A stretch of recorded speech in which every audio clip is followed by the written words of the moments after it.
He was a seasoned archaeologist, but what he saw in that tomb made him vomit on the spot. This is the discovery that was so disturbing. Authorities sealed it back up within the hour. They locked the evidence away, hid the photographs, and swore each other to silence.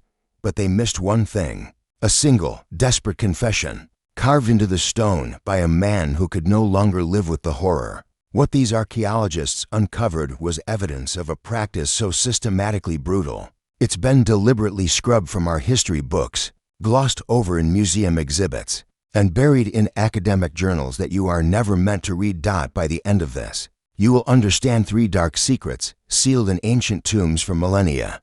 Secret number 3. The selection ceremony that subjected girls as young as 7 to public humiliation. The archaeological evidence modern museums refused to display, and why it was literally banned from school curricula.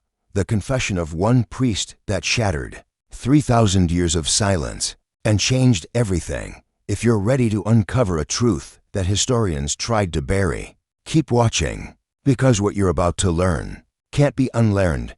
Let's go back to the beginning.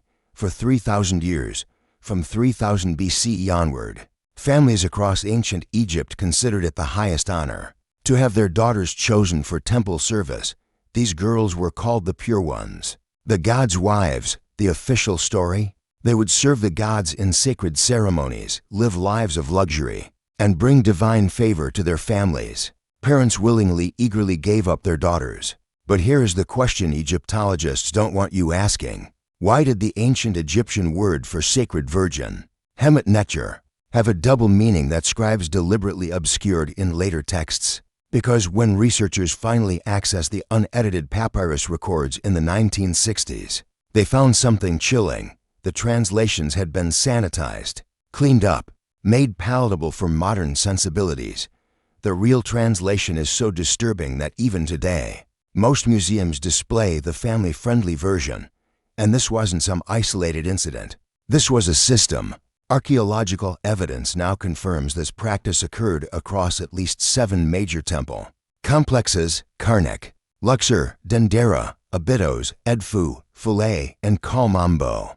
Conservative estimates suggest over 10,000 young girls were subjected to what I am about to reveal. Some historians believe the number could be as high as 50,000. These weren't criminals. They weren't slaves. They were daughters of merchants, farmers, craftsmen, ordinary families who believed they were doing something sacred. They had no idea what was really happening behind those temple walls. So what was happening? Let's start with how these girls were chosen. Every year, during the festival of Opet, families would proudly present their daughters to the high priests. But here is what those families never witnessed. The real selection ceremony happened in a sealed chamber deep within the temple complex. No parents allowed, no witnesses, except the priests. Visualize this. You are a 7-year-old girl. You've been dressed in fine white linen. Your mother told you you're special, chosen. You're excited, nervous. The priests lead you away from your family. The corridors get darker, the air colder, until you reach a room lit only by flickering oil lamps. There's a stone table in the center. They tell you to remove your clothing. We know exactly what happened next because of the Turin Papyrus, 1887, discovered in 1899, and kept in restricted archives until the 1960s. The papyrus describes what they called the touching ritual, a physical examination to verify purity. But this wasn't medical. It wasn't gentle. The text uses the phrase examination by hand and describes how priests would verify the seal of the goddess through an invasive physical inspection in front of multiple priests. While scribes recorded their findings, girls as young as 7, standing naked, being touched by adult men who claimed they were doing the god's work. The papyrus records that many girls cried out. It notes that some resisted and had to be calmed with lotus wine. Remember that detail. The lotus wine, because it gets so much worse. In 2003, a researcher named Dr. Sarah Parkak gained access to artifacts from this selection process. Stored at the British Museum, she found ceremonial instruments, metal tools with inscriptions dedicating them to the verification of purity. When forensic analysis was done, They found microscopic traces of blood and tissue from dozens of different individuals. Now, you might be thinking, this was the worst of it. A traumatic examination, yes, but then, perhaps these girls lived comfortable lives in the temple, right? That is the lie the official records want you to believe. The selection was just the beginning. What happened on their first night as God's wives broke an ancient code of silence that lasted 3,000 years. And when archaeologists finally uncovered the truth, it was so shocking that Egypt's Ministry of Antiquities tried to suppress the findings. Don't look away, because what comes next is why this is considered one of history's darkest secrets. After the selection, the chosen girls were given 3 days of preparation. They were bathed in sacred oils, dressed in heavy ceremonial robes, and told they would soon meet the god. They had no idea what that actually meant. Every Egyptology student learns about the opening of the mouth ceremony. It's in every textbook. Museums display the ritual implements. You've probably seen them. Strange metal instruments shaped like hooks and blades. The official explanation?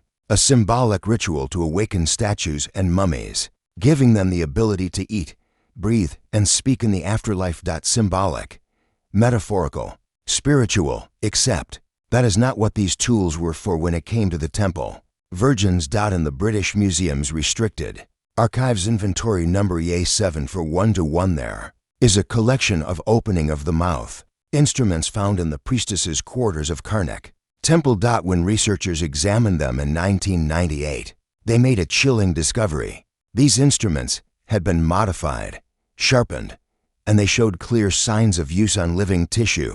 Dr. Robert Morcott, an Egyptologist who examined the mummified remains of temple virgins in 2007, published findings that were immediately and fiercely challenged. His study of 17 mummified God's wives found consistent trauma patterns in the pelvic region, trauma that occurred pre-mortem while they were alive, trauma that matched the shape and size of these opening of the mouth instruments. The ceremony wasn't symbolic. It was physical. It was brutal. And it happened on the first night these young girls entered temple service. Put yourself in that room. You are that 7-year-old again. You've survived the selection. You've been bathed and dressed and told you're about to be awakened as the god's wife. The priests tell you it will hurt, but that pain is part of divine transformation. They give you something to drink, that lotus wine again.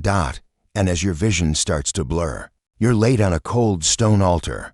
The high priest approaches with those metal implements, chanting prayers to justify what comes next. The papyrus records describe this as the breaking of the seal and the opening of the gate to the divine.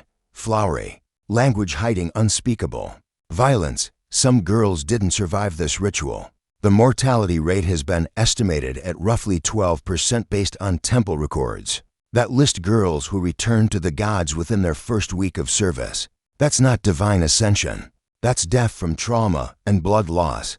For those who survived, the physical damage was often permanent. Medical analysis shows evidence of chronic infections, internal scarring, and damage consistent with repeated trauma throughout their years of service. Now, you must be wondering, how did the priests justify this? How did they keep it secret for 3,000 years? The answer lies in a sacred, blue flower that grew along the Nile. And what they did with it is why modern Egypt still refuses to discuss this chapter. Because it wasn't just about control. It was about creating compliant victims who couldn't resist, couldn't remember clearly, and could never, ever escape. The blue lotus was everywhere in ancient Egyptian art, on tomb walls, in hieroglyphics, held by gods and pharaohs. For centuries, historians told us it was merely decorative, symbolic of rebirth and the sun. They were wrong. In 2011, researchers at the University of California conducted chemical analysis on preserved blue lotus specimens from temple sites. What they found changed everything. Blue lotus contains two powerful psychoactive compounds, apomorphine and nuciferine. Apomorphine is a dopamine agonist. It creates euphoria, reduces pain perception, and induces a trance-like state. Nuciferine is a sedative and muscle relaxant that causes memory impairment and compliance. In other words, blue lotus is nature's perfect day-trip drug, and the ancient Egyptian priests knew exactly how to use it. The Ebers Papyrus, one of the oldest medical documents from Egypt, contains detailed instructions for preparing blue lotus extract, but there is a specific section, chilling in its precision, dedicated to preparations for the gods' wives. The dosage instructions are horrifying. It describes grinding the flowers into a paste, mixing it with wine, and administering it daily to the temple virgins. It notes the mixture should be strong enough to calm resistance, but not so strong as to prevent waking. Let that sink in. They had a standardized, written procedure for drugging young girls into submission. Every morning, the gods' wives would receive their sacred drink. They'd become docile, disoriented, compliant. Their memories of what happened to them would become fuzzy, dreamlike. When they tried to speak about it, their own words would sound confused. Even to themselves, the priests called this state divine ecstasy. They told the girls they were experiencing visions, communing with gods. In reality, they were being systematically drugged to ensure silence and submission. Modern pharmacological research on sustained blue lotus consumption reveals devastating long-term effects: permanent memory impairment, neurological damage, motor function deterioration, and psychological dependency. Dr. Andrew Sherritt, an Oxford archaeologist, analyzed skeletal remains of temple virgins and found evidence of chronic malnutrition and neurological degeneration. Consistent with long-term psychoactive substance abuse, these girls weren't just abused. Once during their initiation, they were kept in a perpetual, drugged haze for years, sometimes decades of temple service. And all of it, the selection, the ritual violence, the chemical control, was documented, systematized, and passed down from one generation of priests to the next like a sacred tradition. For 3,000 years, this continued. Thousands of families gave their daughters, never knowing the truth. Thousands of girls suffered in silence, their cries muffled by drugs and religious authority.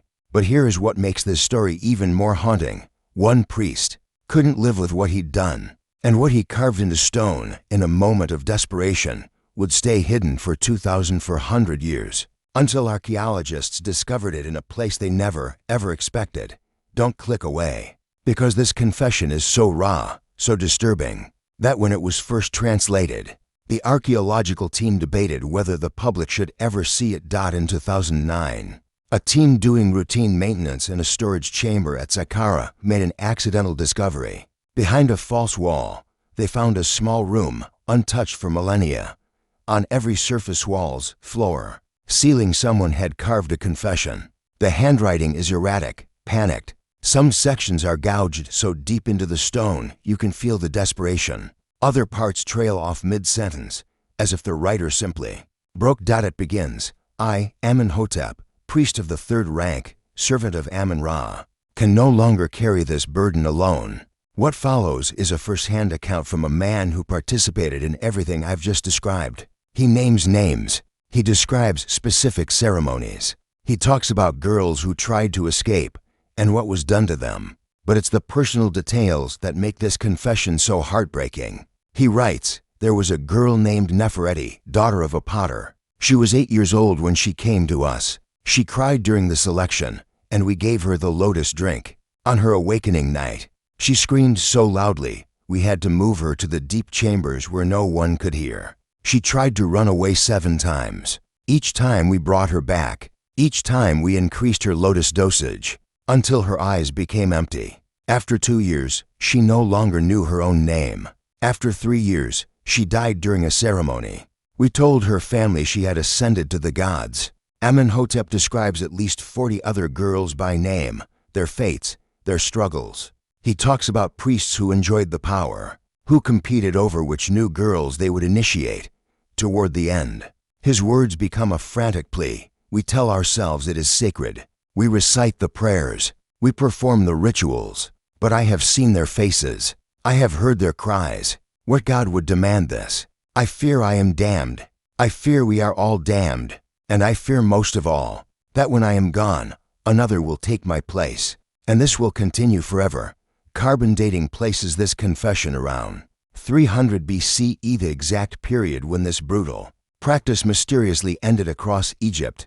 And, cross-referencing his account with other records, researchers found evidence of what finally ended it: a mass poisoning dot into 98 BCE. At the Temple of Karnak, over 40 temple virgins died within 3 days. Officially, it was recorded as a plague. The truth, a deliberate overdose of blue lotus, administered by priests trying to cover up an investigation. Families were asking questions. The pharaoh had ordered an inquiry. So, the priests killed the evidence, but the mass death sparked riots. Families stormed the temple gates.